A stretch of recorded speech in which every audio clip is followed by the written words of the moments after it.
I never thought I'd see my garage on fire while eating a sandwich. But there it was, flames licking up the siding, smoke curling into the sky like some kind of twisted HOA signal flare. I dropped my lunch and bolted outside, hose in hand, already knowing in my gut who was behind it. Karen Witherspoon, head of the Willow Bend Lakeside HOA, was the kind of woman who wore 3-inch heels to trash pickup day and considered unpaid fees a personal betrayal. 2 weeks earlier, she'd stormed up my driveway with a clipboard and a scowl that could curdle milk. "Travis Alcott," she'd said, tapping her pen like a weapon, "you are 3 months late on your HOA dues. That's a violation of Section 5B, subsection 3. I already told you," I said, leaning against my truck. "The fees are in dispute. You guys tried charging me for repainting a mailbox I never touched." She didn't care. "You have 72 hours, or you'll face penalties." I didn't pay. I wasn't about to hand over $600 for a crime I didn't commit. I figured the worst she could do was slap another fine on my account. Instead, she committed arson.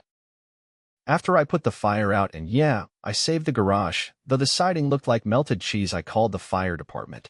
They showed up, asked the usual questions, and then one of them pointed to something behind my trash bins. A red gas can, with a monogrammed WBLHOA sticker on it. I stared at it for a long second. "You've got to be kidding me."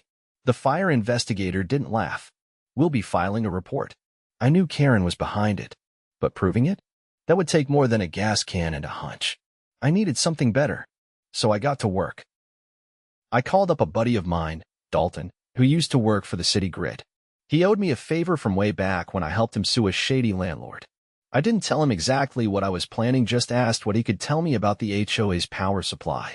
Turns out, the HOA clubhouse and its ridiculous security system were on an independent grid, thanks to some dumb energy efficiency grant they'd misused years ago. That grid? It ran through a small, underground junction box 2 blocks from my place. And I had the tools to shut it down. I gave Karen one last chance. I walked into the HOA meeting that Friday, all khakis and calm. The room was full of lawn chair warriors and clipboard soldiers.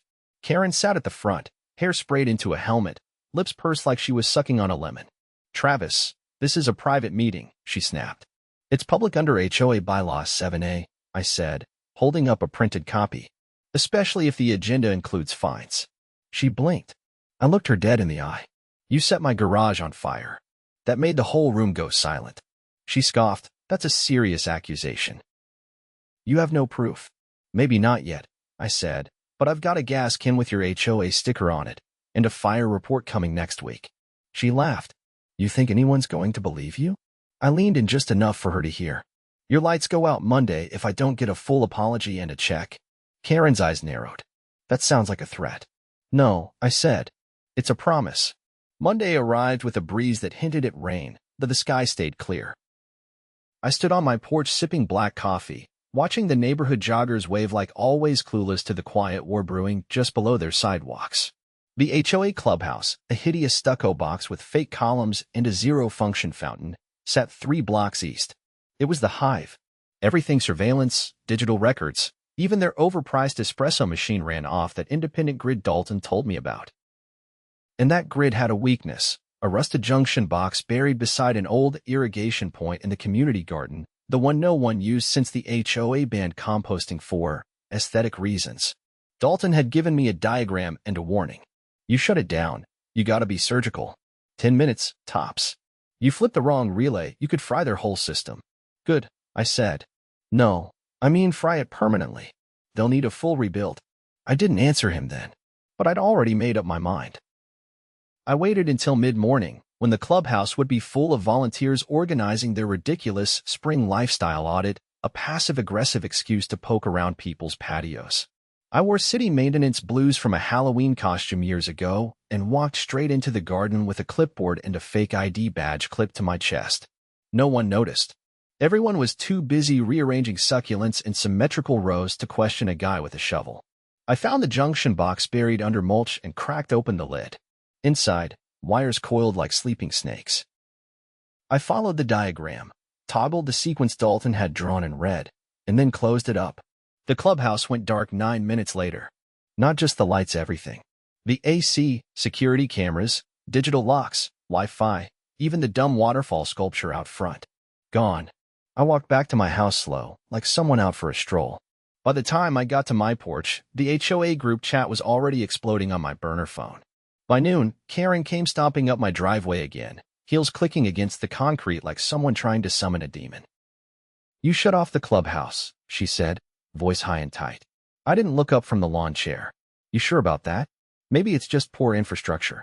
You know, deferred maintenance." Her eyes twitched. "You're playing a dangerous game." I stood up. "You think I'm bluffing? Try me again, and I'll pull the backup line too. That one powers your digital records. All those internal memos you thought were deleted? They're not." Her voice dropped. "What do you want?" "You know what I want." She crossed her arms, but didn't argue. That told me she wasn't just scared, she was calculating. "I'll need board approval. That takes time." "You've got 48 hours, I said. "After that, I go to the police with the fire report. And I'll make sure the local news station gets a copy too. Should make for great evening television. Local HOA president linked to arson." She didn't answer. She just turned and walked off, jaw tight. That evening, I installed 2 more cameras, one above my front porch light, the other under the eaves facing the street. Infrared, motion activated. I wasn't taking chances. The next day, a police cruiser parked in front of my house. Detective Marla Chin stepped out, a plainclothes investigator I'd met once during a neighborhood burglary sting years ago. She remembered me. "Got a fire report with your name on it," she said, flipping through a manila file. "You told the responding officer you suspected arson." "I did. You also mentioned a gas can with HOA branding." I nodded. "Still have it. Didn't touch it after the fire crew found it." She followed me to the garage. I showed her the can, the sticker, even the tiny scorch marks on the concrete where the fire had started. She took photos, bagged the can, and radioed something into dispatch. "Here's the thing," she said. "We've had 3 other suspicious fires in HOA-governed neighborhoods over the past 6 months. All small, all near garages or sheds. No injuries. But every one of them involved residents who were in some kind of dispute with their association." I felt my pulse tick up. "You think this is a pattern?" "I think someone's pushing people around and assuming they're too afraid to push back." "But you're not afraid." "Should I be?" She gave a half shrug. "Depends how much dirt you've got on them." That night, I dug deeper. I pulled out my old laptop and started digging through the HOA's public records. See, most HOAs are nonprofits, which means they have to file certain tax documents. Karen had always bragged about Willow Bend Lakeside being financially robust, but the numbers didn't add up. Over the past 2 years, the association had collected nearly $200,000 in dues. But their annual expenses were strangely low. No documented contracts for landscaping, pool maintenance, or even trash disposal. Someone was pocketing the difference. I printed everything out: ledger sheets, tax forms, expense reports with blank vendor fields. They'd been using shell contractors, companies that didn't exist. And the checks? All endorsed by the same initials, KW. The next morning, I handed the file to Detective Chun. "This is your matchbook," I said. The fire was just the fuse. She stared at the documents a long time. "You know this is felony fraud, right? If this checks out, it's not just arson, it's embezzlement and tax evasion." "I know. And you're not worried about blowback?" "I'm counting on it." That afternoon, the HOA sent out an emergency email blast. Due to unforeseen technical issues, the community clubhouse will remain closed until further notice. The next day, Karen vanished. She didn't show up to her usual Thursday yoga class. Her car stayed parked in the same spot for 24 hours. Then, just like that, it was gone. No one saw her leave, but a neighbor 2 doors down said she noticed a moving van outside at dawn. By Friday, the HOA board scheduled a special emergency meeting. I attended. So did Marlichin, in a gray blazer and badge clipped to her belt. When the board tried to close the doors to residents, she stepped forward. "Open meeting laws apply," she said, voice flat. "This is an investigation, not a cover-up." The room went quiet. I took a seat in the back and waited. One by one, board members admitted under questioning that they had no knowledge of the shell vendors. That Karen handled all financials personally. That they'd signed off on budgets but never saw receipts. A few even admitted they were pressured not to ask questions. When Marla mentioned the fire, the room shifted. I started. Someone gasped. "I have evidence," I said, standing up. "Security footage from the night before the fire. Shows a figure walking up my driveway with something in their hands." Marla glanced at me. This was new. I handed her a flash drive. It's grainy, but clear enough, I said. I installed the camera 6 days before the fire, just in case. She pocketed it without a word. The board voted to suspend all financial operations. An interim president was nominated, a retired municipal accountant named Helen Vargas, who had once sued her former HOA for illegal foreclosures and won. As the meeting adjourned, Helen walked over. You stirred up a hornet's nest, she said. I sharp. They started the fire, I said. She nodded. And now they're going to burn for it. The morning after the emergency board meeting, Helen Vargas called me. Her voice was steady, the kind of steady that made you want to sit up straighter. I need your help, she said. The financial records are worse than we thought. I have a forensic auditor looking over the books, but there's something else. Something not on paper. I agreed to meet her at her house, a modest one-story with a weathered flag out front and a vegetable patch that had once been fined for unauthorized cultivation. She led me to the back room, where stacks of banker boxes were piled next to a wall covered in pinned documents, receipts, and a blown-up map of the neighborhood with color-coded stickers. I found a secondary ledger, she said, pulling out a manila folder. It was hidden behind a false panel in Karen's old filing cabinet. Handwritten. Transfers, cash withdrawals, payments to something called Lakeside Protection Services. That sounds made up. It is. But the checks were real. She handed me a photocopy, a scan of a check, made out to the fake company and signed in ballpoint with a flourish. Beneath it, someone had scrawled security bonus in shaky handwriting. I ran the routing number, Helen continued. The account belongs to a man named Dennis Witherspoon. I took a second to process it. Karen's husband? Not quite. Divorced 5 years ago, but still connected. He runs a private repossession business in the county. No license, no registration, in good standing. But he owns a tow truck, and he's been seen in the neighborhood. I remembered the rumble of an old flatbed at night a few weeks back, thought nothing of it at the time. But Helen's expression told me she hadn't brought me here for speculation. I think they were using HOA funds to pay Dennis to harass residents, she said. Late fees, disputed violations, even retaliatory towing. Off the books. No paper trail except for this. She showed me a grainy surveillance footage of a man in a hoodie attaching a chain to a parked car. The timestamp matched the night after I first refused to pay the disputed fee. I recognized the driveway. It belonged to a family of nurses who had quietly moved out a week later. They had 2 vehicles towed in one night, Helen said. No notice. No citations. Just gone. I stood there, jaw tight. So they lit fires and ran an extortion racket. What else haven't we found yet? Helen didn't answer. She didn't need to. That afternoon, I reached out to Detective Chin again. We met at a diner off the highway, far from the HOA's watchful eyes. I handed her a folder with everything Helen had found: the fake company, the checks, the surveillance photo, even the list of residents who'd moved out under suspicious circumstances. She didn't bother with small talk. This is organized, she said, flipping through the pages. They weren't just skimming dues. They were targeting people. Anyone who pushed back. Anyone who didn't roll over. They used fire to send a message, I said. What's it take for this to go federal? She tapped her pen against the table. Crossing state lines with fraudulent funds. If Dennis deposited any of that money into an out-of-state account, we've got grounds for federal wire fraud. But I need confirmation. I leaned in. What if I could get him talking? You planning to go undercover? I nodded. I've got a way in. She didn't like it, but she didn't stop me. Instead, she handed me a small recording device disguised as a portable charger. Don't force it, she said. Just let him talk. If he admits to anything, we've got him. I didn't have to look far. Dennis showed up at the neighborhood gas station the next evening, refueling his truck. I approached him casually, wearing a faded baseball cap and aviators. He didn't recognize me, or pretended not to. Nice rig, I said, nodding at the flatbed. You do recovery work? He eyed me, sizing me up. Sometimes. Depends who's asking. Just wondering if you're the guy who helped my buddy get rid of some stubborn squatters last year. Said you handled things off the books.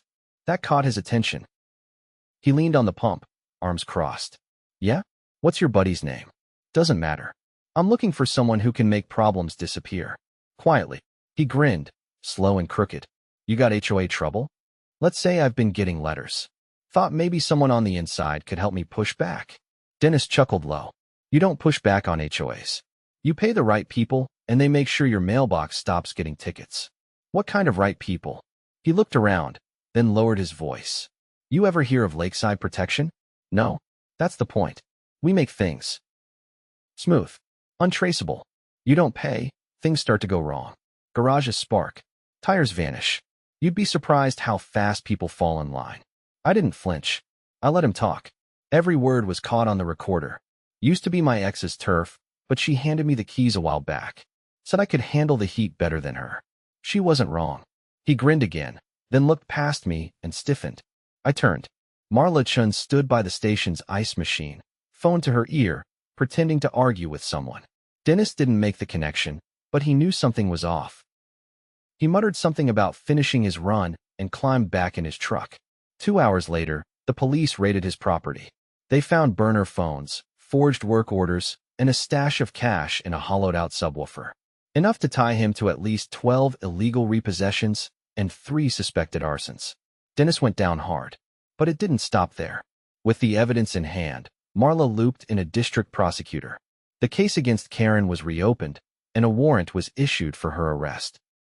She was picked up trying to board a private charter at a small airfield 20 miles out, carrying a briefcase full of HOA checks and a passport under the name Karen Whitmore. The charges were extensive: conspiracy to commit fraud, embezzlement, racketeering, and attempted arson. Add to that witness intimidation and obstruction, and she was looking at 20 years minimum. The neighborhood changed almost overnight.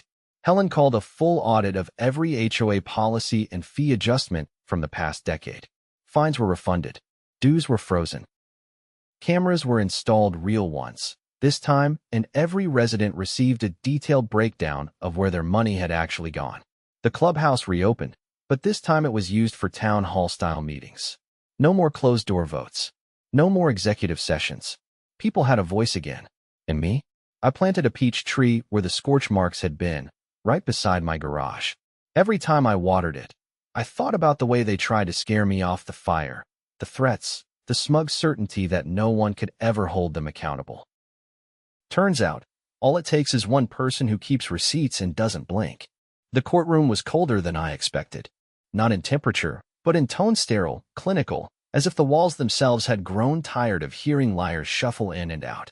I sat 2 rows back, flanked by Helen Vargas on one side and Dalton on the other, both silent as the bailiff called out State of North Carolina versus Karen Witherspoon. She entered in a navy blazer and slacks that didn't quite hide her ankle monitor. Her lawyer, a slick man with silver cufflinks and a voice like wet paper, rose to speak.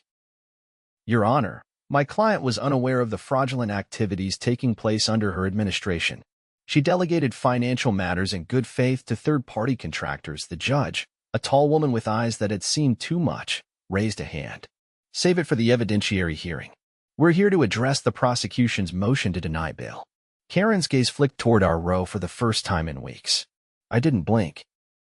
The assistant district attorney stood and laid it out clear: wire fraud, falsified tax documents, use of HOA funds for personal retaliation, and evidence tampering connected to multiple structure fires. The cherry on top? A stash of HOA payment checks found in her possession while trying to flee the state under a false identity. She is not a low-flight risk, Your Honor, the ADA said. She is the highest kind of flight risk, a manipulator with access to thousands in community dues and a network she's misused for half a decade. The judge agreed. No bail. Karen was escorted out, hands bound, not glancing back once. Outside the courthouse, Helen exhaled for the first time since we'd arrived. I thought she'd try to pin it on Dennis, she said. She did, I said. Just too late. Dennis, meanwhile, had already taken a plea deal in exchange for a full confession. According to the signed deposition, Karen recruited him after her previous enforcement contractor threatened to go public. That contractor, a man named Mitch Yarrow, was now testifying in an unrelated case in Atlanta, something the prosecution hadn't counted on until I handed them a folder of HOA emails and call logs Dennis had missed during his cleanup. The judge ordered restitution. Every resident affected by illegal towing, false fines, or property sabotage was to be repaid in full, with interest. The HOA's operating account was frozen, and a court-appointed CPA began the long process of untangling the finances. That might have been the end of it. But there was still one more thing. The HOA's Articles of Incorporation had never been updated since its establishment 15 years earlier, meaning that technically, it wasn't in compliance with the revised state nonprofit statutes. That opened the door for something Helen and I had been quietly preparing: a community motion to dissolve the HOA entirely. We held the vote in the community clubhouse, now stripped of its surveillance equipment and recently repainted in softer, welcoming tones. Residents filed in slowly at first, unsure of what to expect. But then Mrs. Castillo, who'd had her son's bike confiscated over common area obstruction, stood and demanded to be heard. "They lit that man's garage on fire over pocket change," she said, pointing toward me. "And the rest of us? We were next. They fined me for wind chimes." Wind chimes. That set the tone. One by one, people stood. A veteran who had been fined for flying a non-approved flag, a retired teacher who'd nearly lost her home over an accounting error, a single mother who'd been denied access to the pool because her toddler's swim diaper violated decorum standards. When the final vote was tallied, the count was unanimous. Not a single hand rose to preserve the HOA. The judge approved the dissolution 2 weeks later. The neighborhood would transition to a voluntary civic association with no authority to issue fines, regulate paint colors, or enforce arbitrary landscaping rules.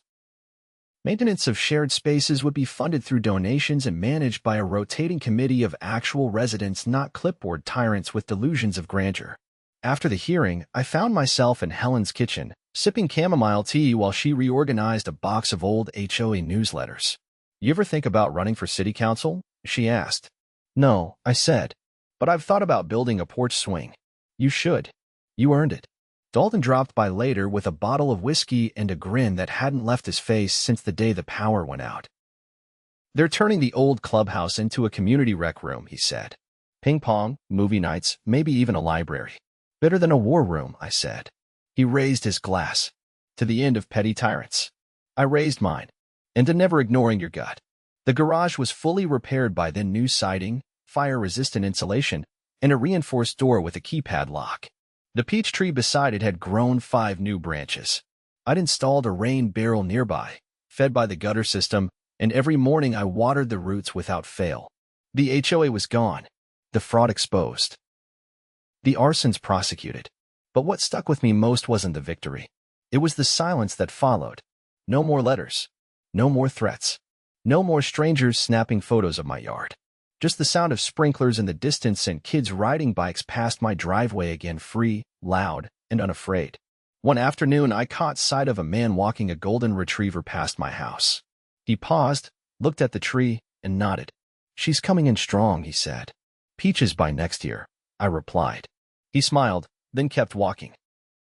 I went back to my porch, sat down in the swing I had finally built, and let the quiet settle around me. No buzzing phone. No HOA emails.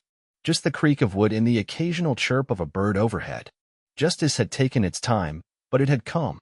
Not with fanfare or parades, but with meticulous paperwork, community resolve, and a refusal to back down. And as the sun dipped low over the rooftops of a neighborhood finally free, I realized something simple but true. They set a fire to scare me quiet. But all they did was light the match that burned their empire down.